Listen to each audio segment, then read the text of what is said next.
តែម្ដាយស្រីថ្លៃហើយខ្មៅពីតោឆ្នាំថ្មីខ្មៅពេញក្រមរុំល្អសែនសំគ្មានស្រីណាដូចខ្មៅជាស្រីខ្មៅ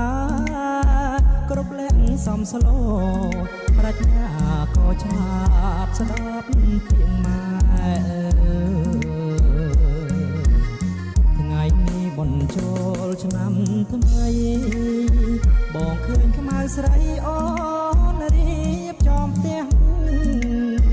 បោះរៀនទេវតាដាក់ការថ្វាយព្រះដាំស្លរូបរែជូនម្ដាយទៅវនបងឃើញខ្មៅពូនភ្នំខ្សាច់រួចអូនដាក់បាតដងទឹកស្រង់ព្រះជួនញាឃើញបងញញឹមសែនស្រស់អូនខ្មៅតែឈ្មោះសាច់សដូចសំឡី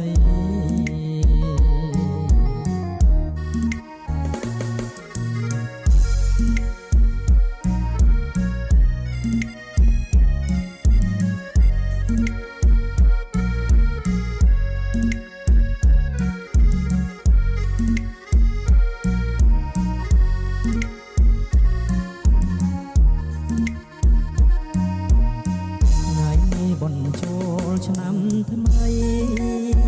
បងឃើញខ្មៅស្រីអូនរៀបចំផ្ទះបោះរៀនទេវតាដាក់ការថ្វាយព្រះដាំស្លរូបរែជូនម្ដាយទៅវត្តបងឃើញខ្មៅពូនភ្នំខ្សាច់រួចអូនដាក់បាតដងទឹកស្រង់ព្រះជួនញាឃើញបងញញឹមសានស្រស់អូនខ្មៅ